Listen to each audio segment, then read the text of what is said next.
Hello everyone, welcome to the new video of cell biology series. दोस्तों, आज का हमारा टॉपिक है मॉडल्स ऑफ सेल मेम्ब्रेन। अभी तक हमने सेल का बेसिक इन्फॉर्मेशन देख लिया था और उनका कंपोजिशन देख लिया था। आज हम लोग बात करेंगे सेल मेम्ब्रेन के जो मॉडल्स है उनके बारे में।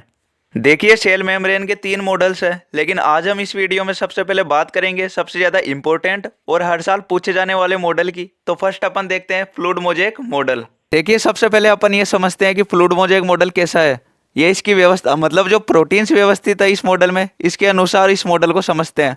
तो फ्लूइड मोज़ेक मॉडल के अंदर 2 प्रकार के प्रोटीन होंगे, एक होगा पेरिफेरल प्रोटीन, दूसरा होगा इंटीग्रल प्रोटीन। जो पेरिफेरल प्रोटीन होगा वो नेचर में एक्सट्रिंसिक और इंट्रिंसिक 2 प्रकार का होगा। एंड पेरिफेरल प्रोटीन जो है वो कॉर्नर पर होगा, बाहर की तरफ। एंड जो इंटीग्रल प्रोटीन है वो ये फास्फोलिपिड बाइलेयर दिख रही है या इसके अंदर धसा हुआ होता है। फिर नेक्स्ट बात करते हैं, fluid mosaic model is the latest and most acceptable model of cell membrane. मतलब जो फ्लूइड मोज़ेक मॉडल है वो लेटेस्ट मॉडल है सेल मेम्ब्रेन का एंड मोस्ट एक्सेप्टेबल यानी सबसे स्वीकार्य मॉडल है। फिर है it is given by Singer and Nicolson in 1972। मतलब सिंगर एंड निकल्सन नाम के साइंटिस्ट थे, उन्होंने ये मॉडल 1972 में दिया। फिर नेक्स्ट है, according to this model there is a mosaic of globular proteins in a phospholipid bilayer. मतलब है कि इस मॉडल के अकॉर्डिंग फॉस्फोलिपिड बाइलेयर में गोलाकार प्रोटीन की मोज़ेक होती है।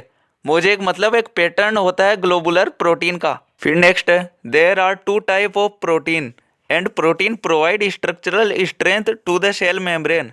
मतलब ये लाइन बोल रही है कि प्रोटीन 2 प्रकार का होता है एंड जो प्रोटीन जो होता है वो सेल मेम्ब्रेन को स्ट्रक्चरल स्ट्रेंथ यांत्रिक शक्ति प्रदान करता है। फिर protein layer is composed of, यानी प्रोटीन लेयर बनी होती है, या फिर सिंपली बात करें तो 2 टाइप की प्रोटीन होती है, एक होती है पेरिफेरल प्रोटीन, दूसरी होती है इंटीग्रल प्रोटीन।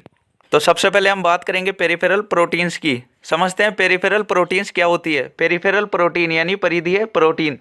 तो फर्स्ट है, peripheral proteins are those which are situated on the periphery of cell membrane.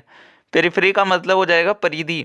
मतलब है कि परिधीय प्रोटीन्स वे है जो सेल मेम्ब्रेन की पेरिफेरी यानी परिधि पर स्थित होती है। फिर नेक्स्ट है, they are extrinsic and intrinsic in nature. जो पेरिफेरल प्रोटीन्स होती है वो एक्सट्रिंसिक एंड इंट्रिंसिक, बाहरी और आंतरिक होती है नेचर में।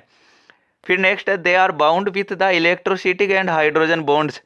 ये जो पेरिफेरल प्रोटीन्स है वो हाइड्रोजन और इलेक्ट्रोसिटिक बॉन्ड से बंधी होती है। फिर नेक्स्ट बात करते हैं, they are loosely attached to the cell membrane and can be easily separate out by the action of acid and salts. यानी इनको, मतलब पेरिफेरल प्रोटीन्स को एसिड और साल्ट्स की क्रिया द्वारा इजीली सेपरेट किया जा सकता है, आसानी से अलग किया जा सकता है।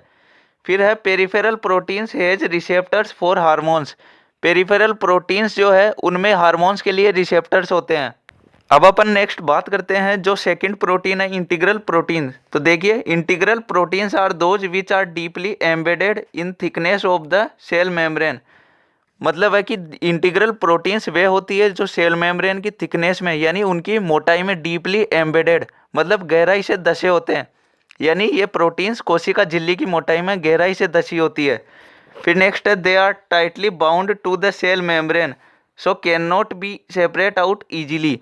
मतलब जो इंटीग्रल प्रोटीन्स है वो सेल मेम्ब्रेन से टाइटली बाउंड, कसकर बंधे होते हैं, इसलिए उन्हें आसानी से अलग नहीं किया जा सकता। फिर नेक्स्ट है, they act as channel protein for movement of water soluble substances across cell membrane. यानी जो इंटीग्रल प्रोटीन है वो वाटर सोल्यूबल सब्सटेंसेज के आने जाने के लिए, मतलब उनके मूवमेंट के लिए चैनल प्रोटीन के रूप में काम करती है। फिर नेक्स्ट है, these proteins also act as carrier molecule for transportation of substances. मतलब ये प्रोटीन पदार्थों के ट्रांसपोर्ट, परिवहन के लिए कैरियर मॉलिक्यूल के रूप में भी काम करती है। नेक्स्ट देखते हैं, cell membrane consist of bilayers of phospholipids. मतलब कि सेल मेम्ब्रेन में फॉस्फोलिपिड की द्विपरत बाइलेयर होती है। फिर है, it has a polar head which is composed of phosphoric acid.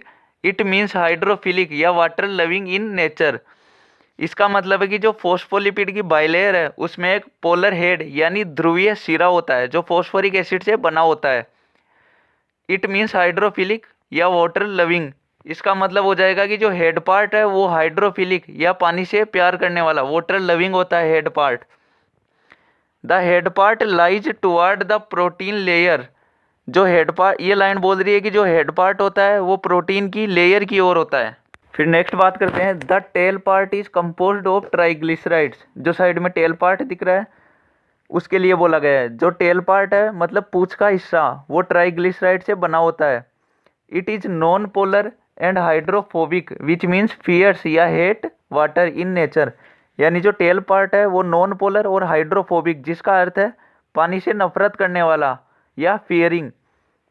फिर both the tail parts faces each other. जो टेल पार्ट्स है मतलब जो पूंछ के दोनों भाग है वो एक दूसरे के सामने होते हैं, एक दूसरे के सामने इनका फेस होता है, जो कि साइड में छोटा सा डायग्राम भी दिख रहा होगा नीचे। दोनों पार्ट एक दूसरे की तरफ है, टेल पार्ट। फिर नेक्स्ट बात करते हैं, हम देखते हैं लाइन, जो फोस्फोलिपिड लेयर होती है वो कोशिका झिल्ली को यानी सेल मेम्ब्रेन को सेलेक्टिव परमिएबिलिटी मतलब चयनात्मक पारगम्यता प्रदान करती है, और ये लिपिड सोल्यूबल यानी लिपिड में घुलनशील सब्सटेंसेज के मूवमेंट को अलाउ करती है, लेकिन जो वाटर सोल्यूबल सब्सटेंसेज है उनके मूवमेंट को अलाउ नहीं करती। यही बात नीचे लाइन में है, the phospholipid layers provide selective permeability to the cell membrane, it allow the movement of lipid soluble substances but does not allow the movement of water soluble substances. तो ये हो गया कि अपना सेल मेम्ब्रेन का fluid mosaic model. वैसे यही model पूछा जाता है और नर्सिंग के लिए तो यही मॉडल पढ़ाया जाता है। अब अपन नेक्स्ट बात कर लेते हैं यूनिट मेम्ब्रेन मॉडल और ट्राइलेमिलर या सैंडविच मॉडल जिसको बोलते हैं उसकी। तो सबसे पहले अपन देखते हैं ट्राइलेमिलर मॉडल। इसको अगर अपन सिंपली समझे तो ये मॉडल डेनियल और डॉसन साइंटिस्ट थे, उन्होंने दिया था। इस मॉडल के अकॉर्डिंग सेल मेम्ब्रेन में प्रोटीन की आउटर और इनर लेयर होती है और बीच में फॉस्फोलिपिड की लेयर होती है, जो डायग्राम में भी दिख रही है। बीच में फॉस्फोलिपिड लेयर है और ऊपर और नीचे प्रोटीन लेयर है, इसलिए इसे सैंडविच मॉडल कहा जाता है, क्योंकि इसकी व्यवस्था सैंडविच की समान दिखाई देती है। फिर नेक्स्ट है यूनिट मेम्ब्रेन मॉडल। तो ये सेल मेम्ब्रेन का ये मॉडल रॉबर्टसन द्वारा 1959 में दिया गया था। रॉबर्टसन नाम के साइंटिस्ट थे, यूनिट मेम्ब्रेन मॉडल उन्होंने दिया था। इस मॉडल के अकॉर्डिंग सेल मेम्ब्रेन 70 से 100 एंगस्ट्रॉम थिक यानी मोटी होती है। 70 से 100 एंगस्ट्रॉम मोटी होती है यूनिट मेम्ब्रेन मॉडल के अकॉर्डिंग। और इसकी स्ट्रक्चर भी यूनिट मेम्ब्रेन मॉडल की स्ट्रक्चर भी ट्राइलेमिलर मॉडल के समान ही होती है। वैसे ये कभी पूछे नहीं जाते हैं।